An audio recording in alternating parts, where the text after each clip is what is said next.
Tiesiog praleiskite daugiau laiko kartu. Nueikite į pasimatymą.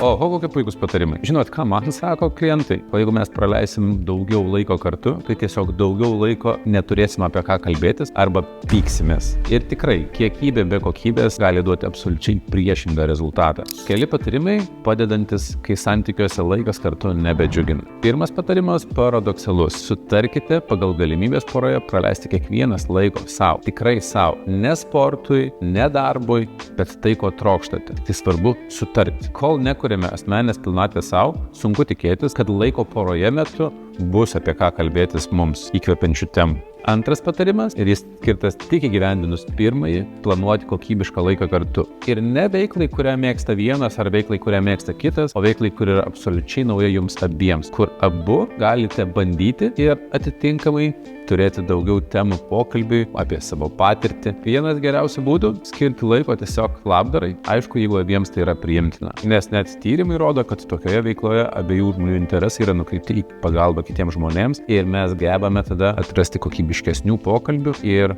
daugiau ryšio vienas su kitu.